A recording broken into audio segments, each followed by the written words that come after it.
Digambar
दक्षिणामूर्तये नमः।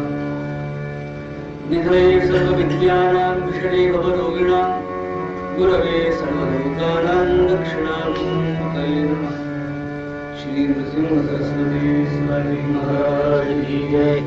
अवधूत चिंतन श्री गुरुदेव मंगलमूर्ति।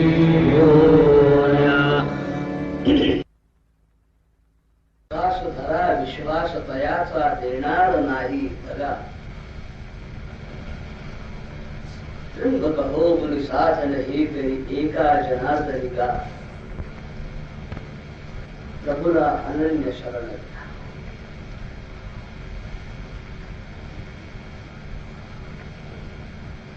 मी काही नवीन आपल्या पुढे विषय मांडतो असं नाही. इथं दरवर्षी उत्सवानिमित्ताने कीर्तन होतात, आपण ऐकता. शिवाय जिथे जिथे आपण असता त्या ठिकाणी आपल्या कानावर काही ना काही येतच असत.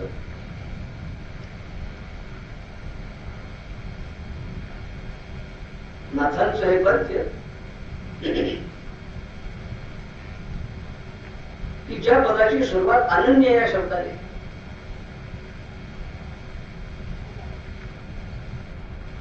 अनन्य शरणता भगवत सेवेमध्ये फार महत्वाचा भाग आहे. मुळात अनन्य हा शब्द जर पाहिला तर आपल्याला कळेल की आम्ही जी सेवा करतो आणि नाथांना अभिप्रेत असलेला अनन्य या शब्दाचा अर्थ हा विचारात घेतला तर अनन्यतेची फळही वेगवेगळी आहे. आम्ही जी सेवा करतो त्या सेवेची फळं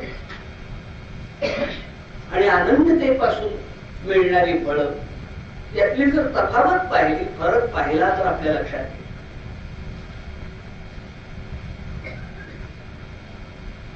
उपासना, सेवा, भक्ती या दृष्टीने आपण हे प्रकार करीतच असतो काही ना काहीतरी. ज्याला जसं समजेल जमेल त्याप्रमाणे. पण या सेवेचं, या उपासनेचं फळ आपल्या पदरात काय पडलं, काय मिळालं? नाथ तर असं म्हणतात की कास धरा विश्वास तयाचा देणार नाही दगा.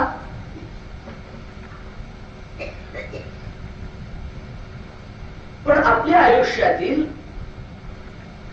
जी सेवा आम्ही काही केली असेल त्या सेवेचं फळ जर लक्ष घेतलं तर आमच्या पदरात उपासनेचं फळ म्हणतात ते काय?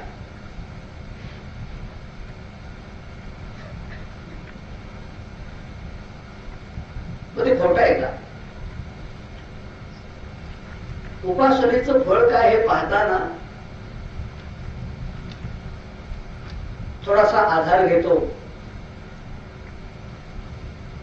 ज्या महर्षी नारदांनी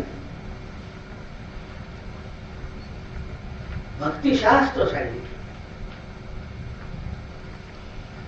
भक्ती या शब्दाचा लोक आपल्या सवडीने, सवलतीने, समजुतीप्रमाणे कसाही अर्थ लावू लागले, करू लागले.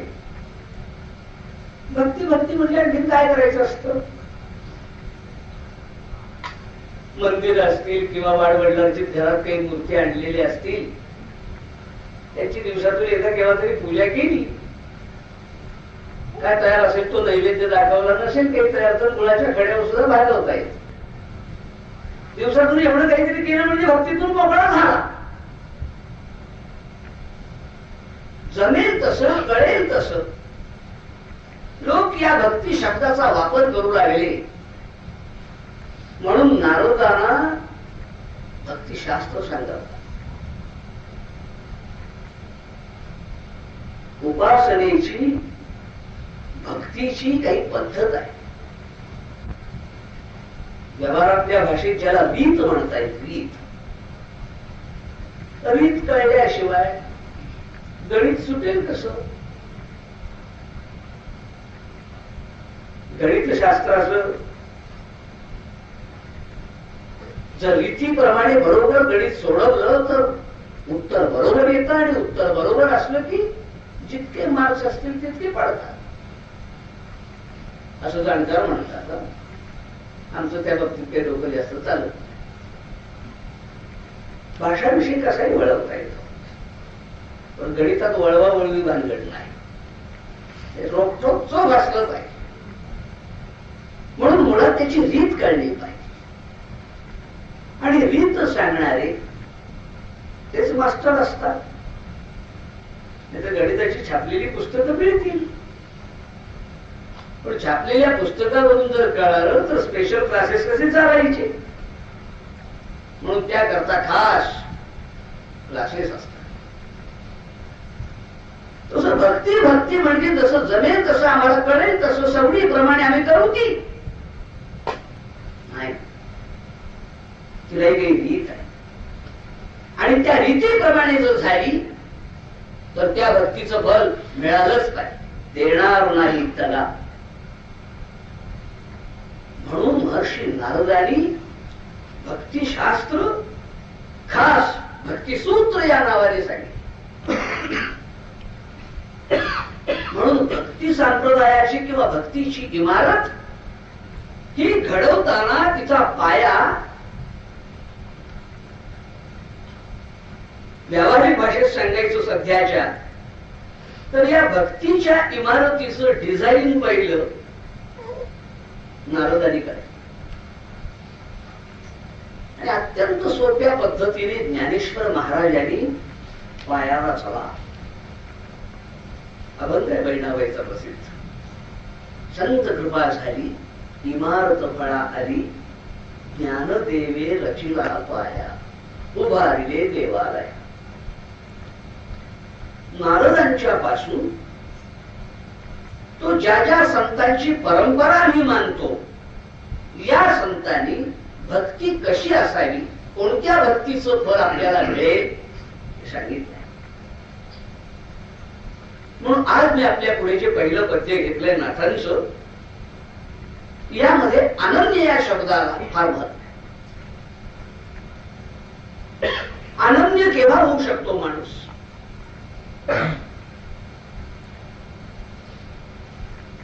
बाकीचे सर्व आधार ज्या वेळेला फोल वाटतात, ज्यांची ज्यांची आशा आम्ही धरून बसतो, माझ्या उपयोगाचे कोण कोण आहेत, माझ्या हाकेला कोण कोण धावून येतील, अशा ज्या काही आपल्या मनामध्ये पोकळ कल्पना असतात, आपल्या भोवतालच्या लोकांच्या, नातेवाईक, इष्टमित्र, माझे माझे म्हणवणारे जे जे आपण म्हणतो ना, या सगळ्यांच्या बद्दल आपल्या काही अपेक्षा असतात. तोपर्यंत आपण ईश्वराशी अनन्य होऊ शकत नाही.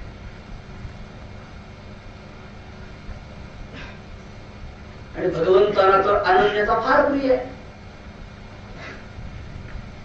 उपासनेमध्ये भक्त जितका अनन्य होईल तितका भगवंताला आवडतो. माझ्या पदर्शन नाही, भगवद्गीता जर आपण शोधली तर अनेक ठिकाणी भगवंताने हा अनन्य शब्द वापरलेला आहे.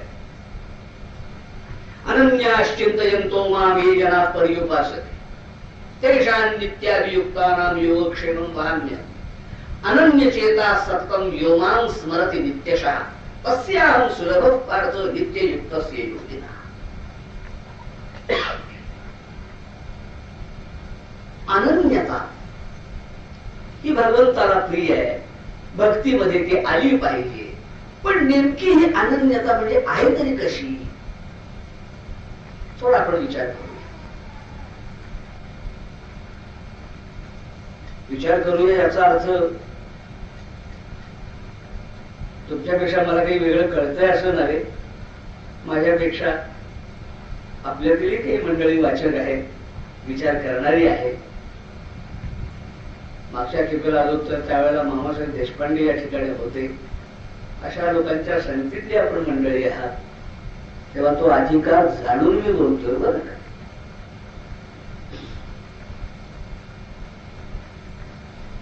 आपण चर्चा म्हणूया.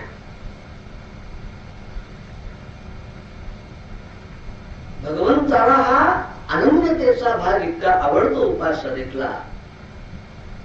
मग ही अनन्यता आम्ही जन्मभरच्या सेवा या सदरामध्ये पूजा आहे, भजन आहे, कीर्तन आहे, पोथी आहे, जपजाप्य आहे, यात्रादी गोष्टी आहेत, यात कुठे अनन्यता नाहीच नाही असा आरोप नाही. पण या सगळ्या गोष्टी साधल्या तर त्या केल्याच पाहिजेत. जर राहिले तर चुटपुट लागते मनाला, असं नाही का? ज्यांचं होत असेल ते या विषयात अधिकारी आहेत. आणि जर आपल्या हातून एखादी गोष्ट यातली राहिली आहे नित्य सेवेतली आणि त्याचं मनाला काहीतरी हुरहुर लागली, व्यवहारातल्या अशा काही गोष्टी आपण सवयी लावून ठेवलेल्या असतात, त्यातलं जर काही नाही मिळालं, राहून गेलं तर काय मनुष्य बेचैन होतो. काय म्हणतात त्याला, मूड ऑफ होतो त्या दिवशी. सकाळी उठल्याबरोबर चहाचा कप नाही मिळाला, ऑफ. आता चहासारखी बात. पण अशी एखादी गोष्ट भगवंताच्या सेवेतली राहिली तर मूड ऑफ झालाय का, बेचैन झालाय का, हुरहुर लागली आहे का? ज्या अर्थी लागत नाही त्या अर्थी आम्ही त्या बेतानच ते करीत असतो. जमलं तर जमलं, झालंच पाहिजे असं नाही. म्हणून कारणापुरती, गरजेपुरती, जिथे आता दुसरा मार्गच नाही याशिवाय, अशा दृष्टीनं आगतिक वृत्तीनं काय उपासकांचे, भक्तांचे सुद्धा 4 प्रकार सांगितलेले भगवंतांनी. आर्तो जिज्ञासुरर्थार्थी ज्ञानीच भरतर्षभ. यात अर्थ आहे, जिज्ञासू आहेत, अर्थार्थी आहेत, कारणापुरते अर्थार्थी. जिथं आता आपली शक्तीच चालत नाही, बुद्धी चालत नाही, अशा वेळेला आधार घेऊन परमेश्वरा पाव बाबा एवढं करतो तुझं काम, काय पूजा वगैरे असेल संकल्प करायचा, तेवढं झालं की मोकळा. पुन्हा कधी संबंध आला तर वर्ष 2 वर्षांनी बघू, उत्सवात गाठ पडली तर. असं चालत.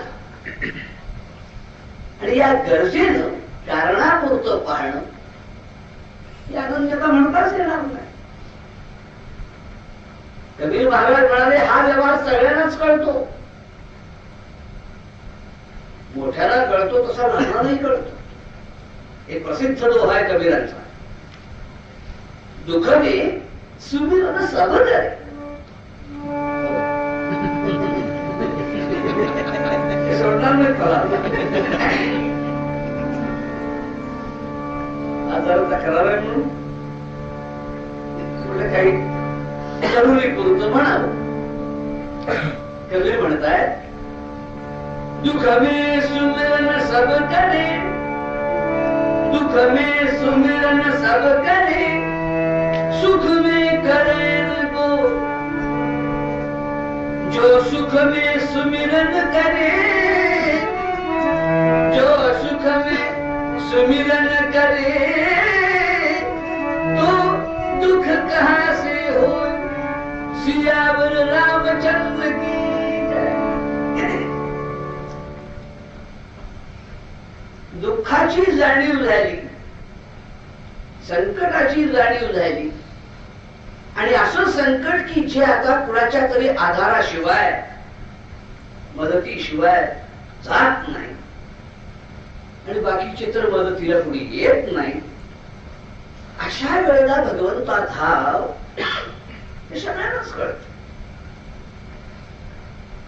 रोज शाळेत जाणारा मुलगा ज्या रस्त्याने जातो येतो, त्या रस्त्यावर एखादं पिंपळाचं झाड, पारकट्टा बांधलेला, मारुतीची घुमटी, तो मारुती तिथं कायमच आहे. याला रोज दिसत नाही. दिसतो केव्हा, परीक्षा जवळ आली, त्यातल्या त्या ध्याचं गणित आणि इंग्लिश कसं आहे खात्री नाही की तो मारुती दिसतो. आणि त्या मारुतीला मग 11 प्रदक्षिणा काय नवस काय मारुतीला एवढा एवढा पेपर सांगतो पुढल्या शनिवारी नारळ. तर ह्याच्या नारळाकरता मारुती ते गदा घेऊन त्या परीक्षेच्या डोक्यावर उभा राहणार आहे. पेपर सोपा काढ, याला काय कळतंय उत्तर लिहायला तेवढंच असं होत नाही. पण लहानाला देखील हा व्यवहार आम्ही रीत करून टाकली ही. पण भक्तीची रीत ही नव्हे, गरजेपुरतं कारणापुरतं पाळणं. कबीर म्हणाले एवढ्यामुळे माणसाला दोषी ठरवले कबीरांनी असंही संत दयाळू असतात. कबीर म्हणाले जरूर करा, दुःखाच्या वेळेला भगवंताचं स्मरण जरूर करा, त्याच्याशिवाय आधार देणार तरी कोण. पण हेही लक्षात ठेवा की जसं दुःखाच्या वेळेला अगदी तळमळीने आपण प्रार्थना करतो तशी सुखाच्या वेळेलाही त्याची आठवण असते. म्हणजे सुख आणि दुःख या दोन्हीच्या वेळेला मनुष्याचा तोल बिघडणार नाही, सुखाने हुरडून जाणार नाही, दुःखाने होरपळून जाणार नाही. अशी मनाची तयारी सामर्थ्य उपासनेने भक्तीने लागत. आणि ती भक्ती अनन्यतेची पाहिजे. म्हणून अनन्य हा शब्द जर आपण फोडला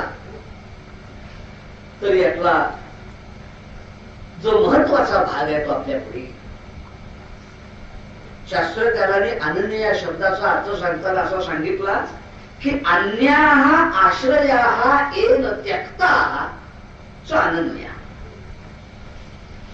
बाकीच्या सगळ्यांचे आधार तुटले किंवा ज्याला बाजूला ठेवले आणि एका भगवंताचाच आश्रय खात्रीचा मानला आणि त्या दृष्टीने ज्यानं सेवा केली ती अनन्यतेची सेवा. बड्या बड्या भक्तांची उदाहरणं जरी पाहिली तरी ते अनन्य सुरुवातीपासून झालेले नाहीत. ज्या वेळेला असे काही प्रसंग आले की त्या प्रसंगात कुणीही आपलं नाही याची खात्री पटली, त्याच वेळेला ज्यांचा आदर्श म्हणून आम्ही पाहतो अशा भक्तांची चरित्र जर पाहिली तर ते अनन्य झाले केव्हा आपल्याला कळेल, शोध घेता येईल.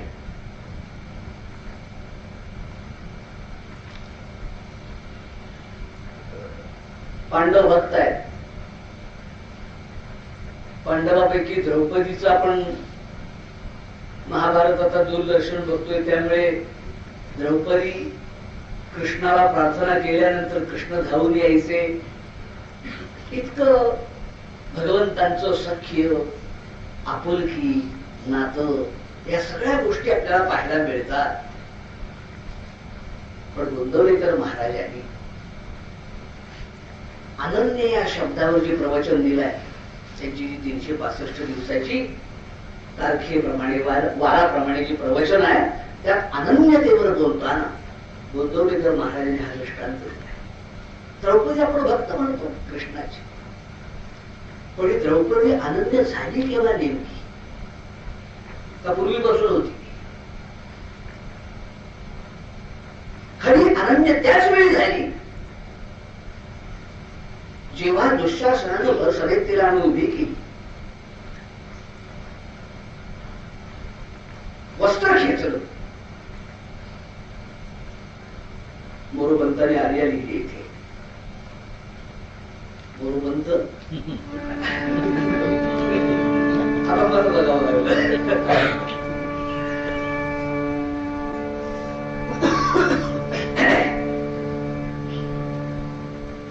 ज्या साध्वीने केली, ज्या साध्वीने केली न सतीच्या तिळही हानी रीतीची.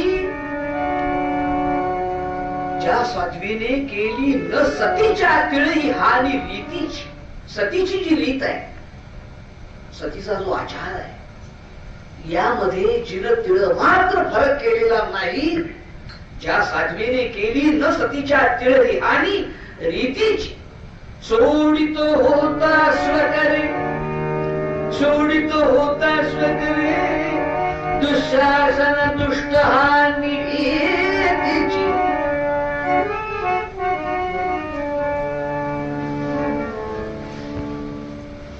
वस्त्राला हार घातला तरी द्रौपदी कृष्णांची आठवण करते, अनन्य झालीये नाही. तिनं कौरव सभेतली वडील मंडळी पैकी चुलत सासरा धृतराष्ट्र याच्याकडे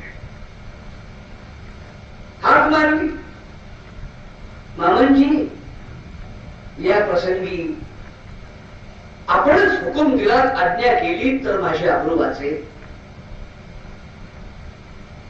धृतराष्ट्र काही वाचवू शकला. मुलांच्या पुढे माझं शहाणपण काही चालत नाही. ठीक आहे, सिंहासनावर बसलेला राजा ज्या वेळेला असं म्हणतो, पण निदान काही शहाणे म्हणवणारे वडीलधारे ज्यांनी आपला अधिकार वापरला असता तर थांबू शकले असते, असे काही जाणते होते. श्रेष्ठी, राजकारणात काही उपयोग नसतो यांचा, पण श्रेष्ठी म्हणून एक मान असतो बुजगावण्यासारखा. तशी श्रेष्ठी मंडळी होती, भीष्म, द्रोणाचार्य, कृपाचार्य यांच्याकडे तेही वाचू शकले. अजून तरी कृष्णाशी अनन्य झाली.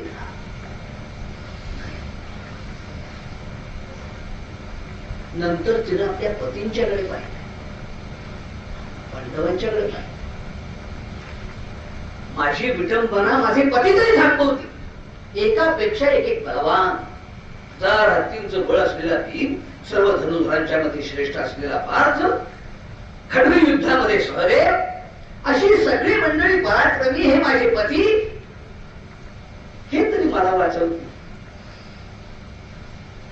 पण एका भक्तीगीतचं कधी वर्णन केलं, ही सगळी मंडळी बघ.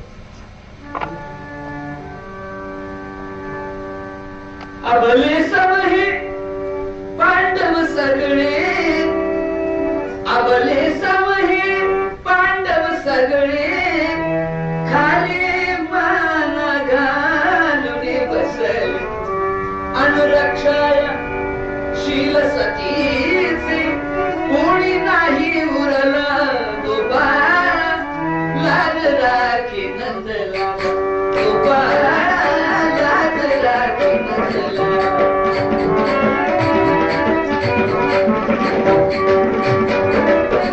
लाज राखी नंदला गोपा, लाज राखी नंदला.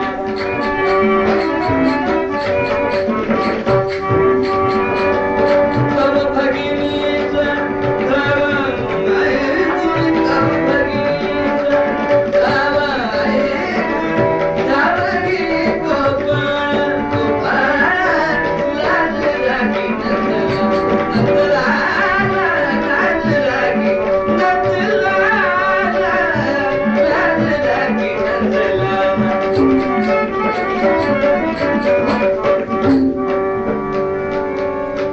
आपल्याला कारणापुरतं पाहिजे,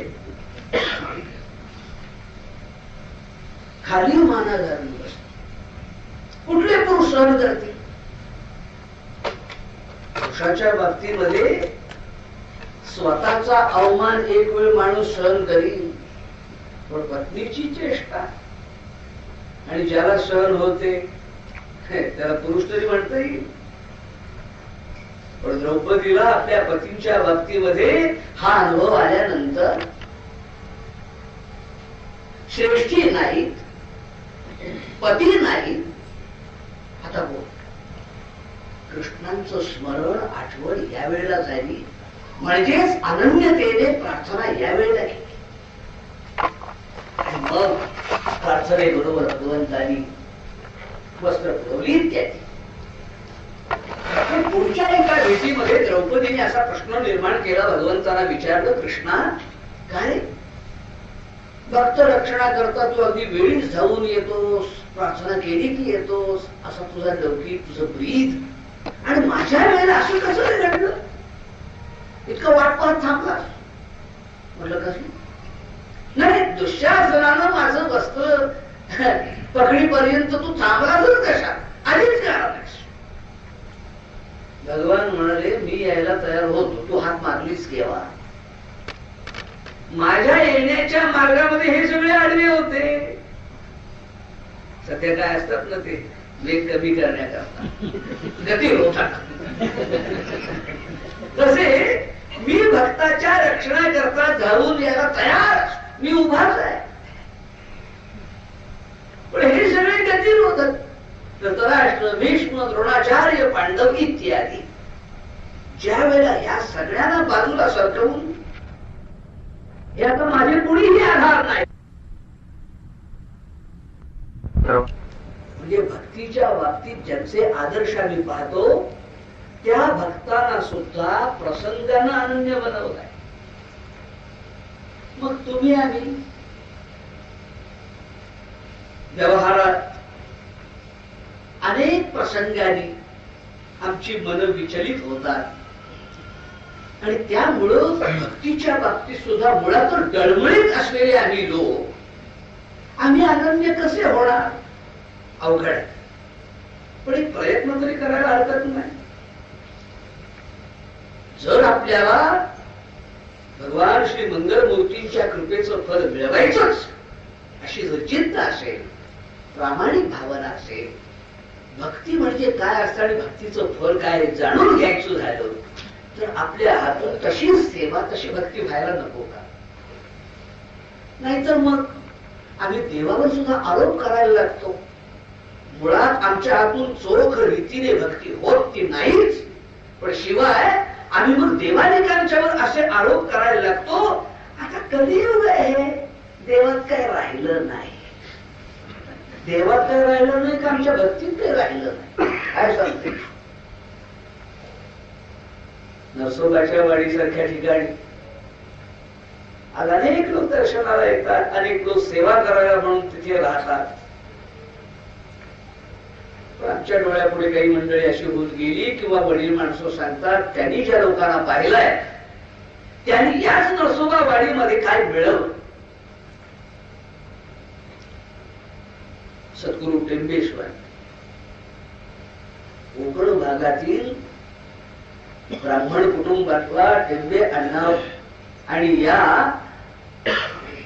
सर्वसामान्य परिस्थिती असलेल्या घराण्यातील हे ग्रस्त, पण नरसोबाच्या वाडीला येऊन जी साधना केली अत्यंत कठोर, कर्मठ, आणि भगवान श्री दत्तात्रेयांच्या उपासनेनं यांनी हा अधिकार मिळवला की एक संन्यासी, पण संन्यासी सुद्धा काय वैभव संपन्न असतो, अधिकारी असतो, स्वतः नाही वापरत, स्वतः कधी वैभव वापरलं नाही, पण जे जे म्हणून उत्सव व्हायचे, समारंभ व्हायचे, कार्यक्रम व्हायचे, त्या कार्यक्रमामध्ये कुठे काही उणं पडतंय असं दिसलं की टेंबे स्वामींनी भगवंताच्या श्री दत्तात्रेयांच्या कृपेने लोकांना धीर द्यायचा, भिवू नका, मी आहे. त्यांच्याशी दत्तात्रेय बोलतात.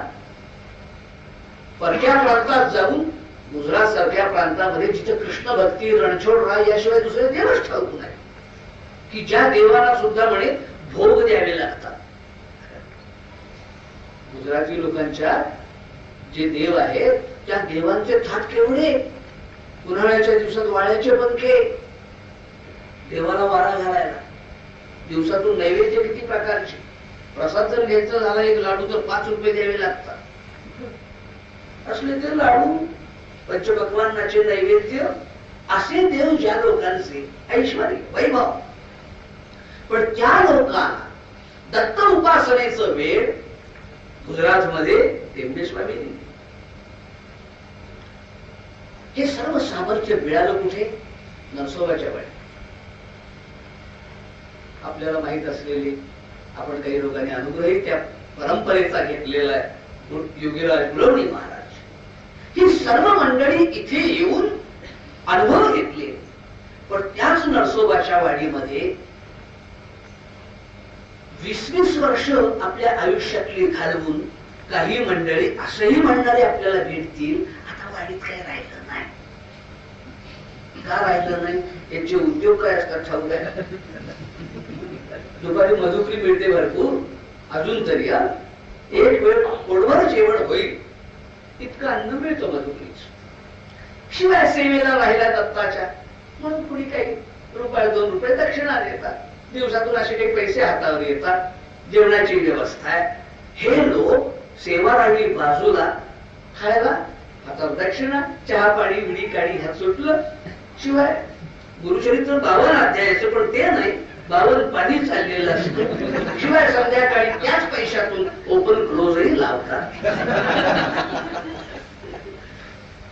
या लोकांनी आयुष्य घालवलं तरी काय मिळणार वाडीत राहून? आणि ही माणसं पुन्हा म्हणायला तयार, नरसोबाच्या वाडीचं महात्म्याचा पाहिल्यासारखं राहिलेलं नाही.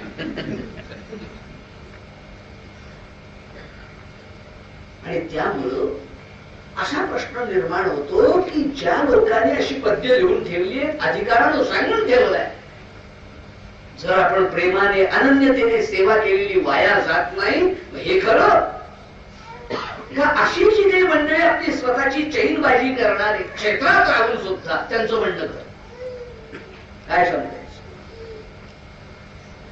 म्हणून सारासार विचार करताना आपल्याला शेवटी संतांच्या बोलण्याचा, त्यांच्या अधिकाराचा विचार करताना अनन्य हा शब्द जो वापरला, अनन्यतेच्या सेवेने भगवान कधीही घात करणार नाही, दगा देणार नाही असं त्यांनी म्हटलं. हेच खरं. म्हणून आम्हाला जर हा अनुभव येत नसेल तर आम्ही अनन्यतेच्या बाबतीत कमी पडतोय. त्याचं सोपं उत्तर आहे. द्रौपदीचं उदाहरण मी आपल्या पुढे ठेवलं. जाता जाता आणखी एक दृष्टांत व्यवहारातला ठेवतो. हिंदीमध्ये म्हण आहे, पाण्यामध्ये बुडणारा माणूस दुसरं काही पाहत नाही, तो फक्त एकच पाहतो, मला आता वाचवणारा कोण आहे. सब छोडो और तुंबे को पकडो अशी म्हण.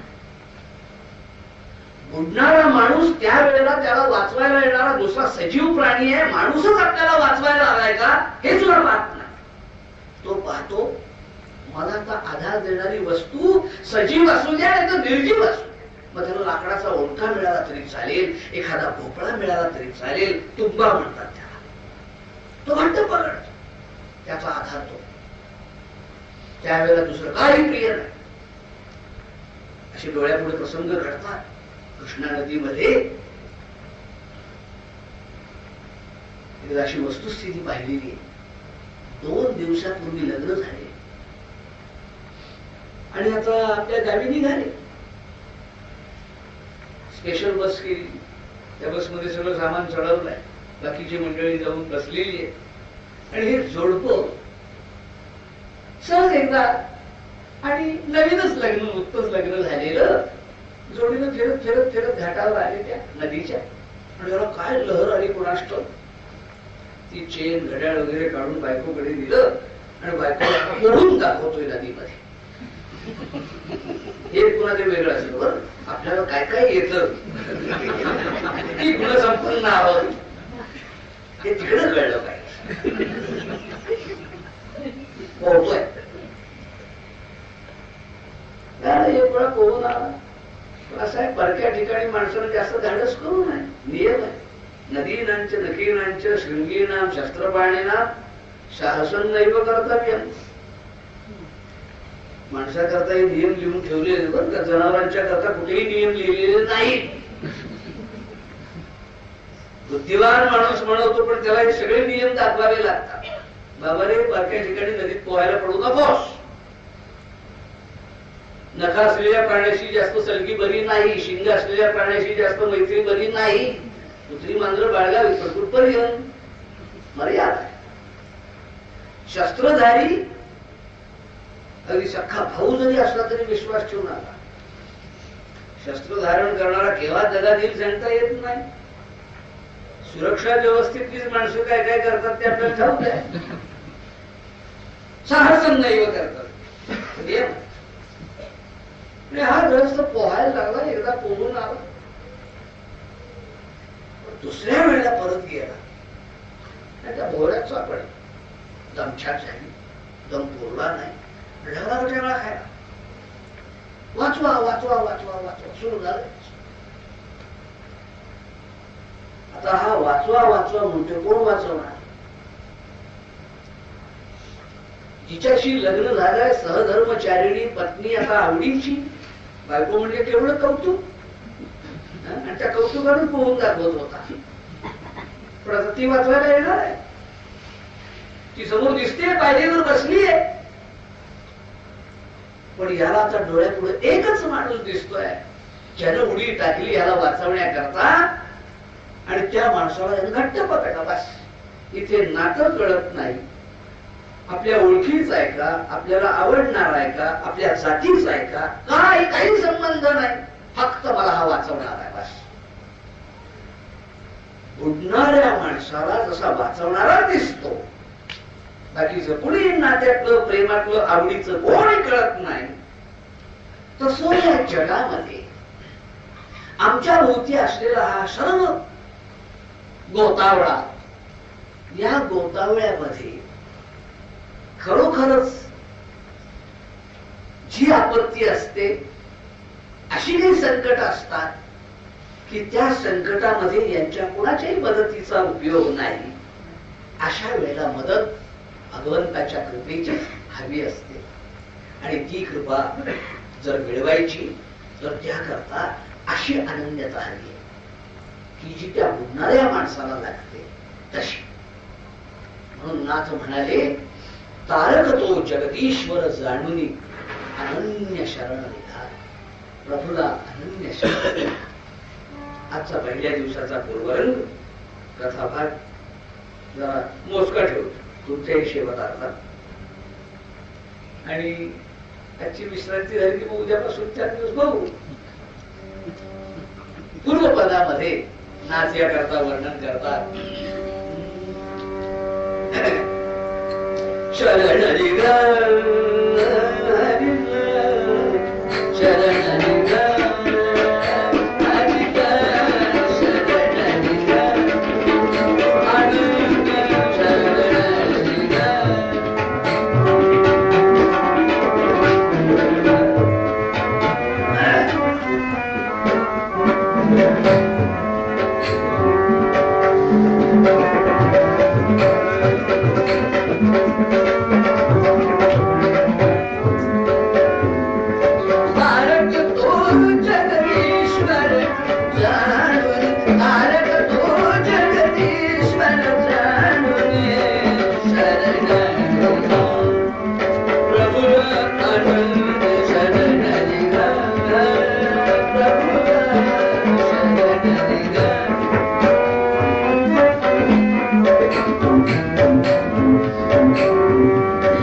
हे नाथ नारायण वासुदेव.